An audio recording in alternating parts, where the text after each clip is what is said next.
Hi, I'm Dr. Mukesh Gupta, obstetrician and gynecologist from Lenest, Malad, Mumbai. We as doctors, we have been reading and learning a lot, but what we fail to understand is in our journey to stay fit and making our patients stay fit, we lose out on an important concept that whether we are financially fit or not. For this, today we have our expert in-house, that is Mrs. Nehal Mota. Welcome, Nehal ji.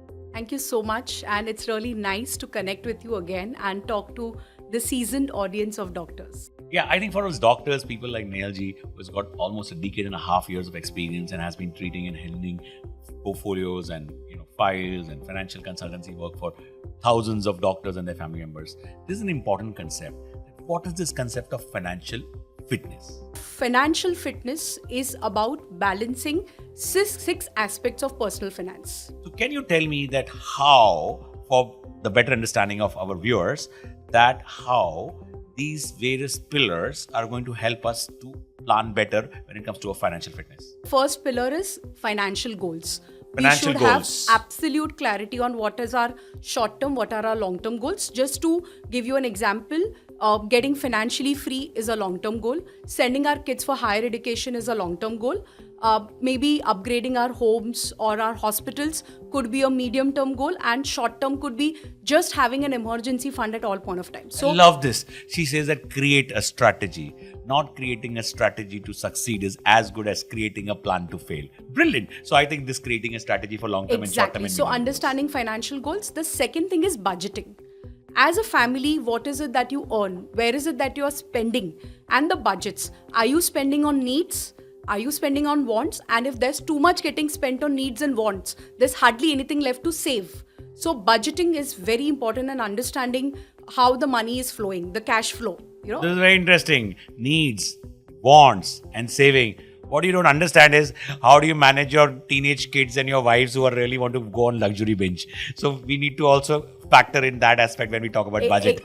And actually, if you budget, it's not about just saving everything for the future, but you will have enough money to spend in the present, because life is not just about saving for the future, but creating experiences and memories while you live. Oh, the second aspect, I love this. So this says that when you budget it appropriately, you know how to enjoy your life today, and you're not just worried about what will happen in future.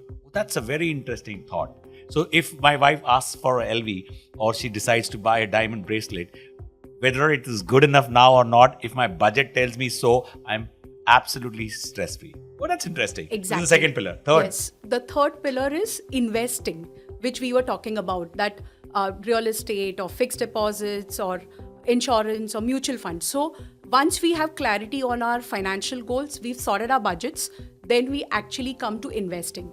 Now, when you are looking at investing, like you rightly said, that one of your friend feels that he's done FD or real estate and he sorted. Okay, investing is all about asset allocation. You as doctors should be invested in real estate. We should be invested in fixed income, like a fixed deposit or something. We should be invested in equity markets, and we should also have some amount of money in precious metals like gold and silver. So investing success is not just about picking up the right mutual fund, but it is getting your asset allocation right. 85% of investing success or wealth creation is getting your asset allocation right. So that is a third pillar where we understand investing and asset allocation. This is brilliant. That was the third pillar, right, for investment. So it's not just FDs, and it's not just real estate, and it is not just insurance, but it's much, much, much more than that. All right, next, fourth pillar. The most important thing is risk mitigation. We are living lives, we are contributing to our family for savings, for their expenses, for their future. What if something happens to us, if there's an untoward event? How do we actually assess that risk and we mitigate that risk? So the fourth pillar is insurance planning and finding that right insurance mix which will keep you away from diseases, the risk of death, disability. So I call it as the D's, staying away. You can't actually... The devils of life. Yeah, so you can't maybe stay away from them.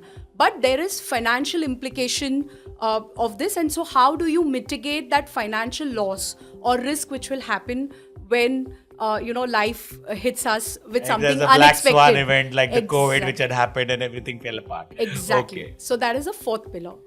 That's an interesting thing. So we need to be prepared. So that's not just about your health, not just about your life. It's also about the calamities, the black swan event. And I think as doctors, we understand the value of indemnity also. And we all actually take care by taking indemnity for our business. Fair enough. What next? So the next is that a lot of us would have home loans, or to grow our practice, we would have taken loans for our hospitals and all. Yeah, home loan, professional loan, and commercial loan or personal loan, etc., etc. Yeah. So the most important pillar is that we should be EMI free or debt free as soon as possible.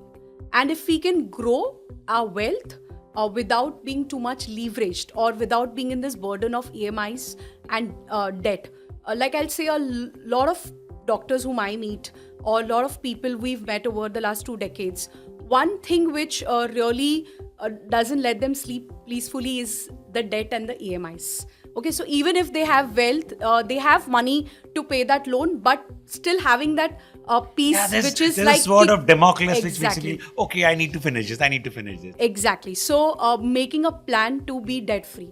Having said that, you may need money, right kind of loans to expand, but understanding what is right in terms of borrowing or how much leverage is correct. And in budgeting, like I discussed, that how much money of your income should go towards EMIs and all. So if it is within the limit, you are also leveraging to expand, but you still have that peace of mind. So that is like the balance. So that is the next pillar, where we plan our loans in such a way that we are not too over leveraged, and we also have a robust plan to become EMI free as soon as possible. I'm so mesmerized with this concept of these pillars, and I've lost track. Have we finished 5? Yes. This brings us to the final one. So what is this final? Bacha kya? Sab kuch to aa gaya. Is there anything left? So the most important reason why doctors are putting in so much effort and taking away that precious time which they would have with their family to actually do good for the patient, okay, and creating all this wealth, is that they want a comfortable life for their family. So this brings me to the last pillar, which is estate planning. We plan our investments in such a way that if there is an untoward event, this wealth can go to our family in a very smooth manner. So it is not just about like a will or a trust, but also the way you have done your investments. Have you invested in single accounts, or is it joint accounts? Do you have your nominees? So when you're making investments, keeping in mind that how would this be transferred to the beneficiaries or in the way you intend it. So that is like the most important pillar, which a lot of us feel that we leave it to our 60s and 70s. But it needs to start the moment we start investing. Thank you very much. For more such information and such interesting information again and again, stay tuned. We are coming with more episodes with Nehal Mota ji. Thank you. Thank you so much.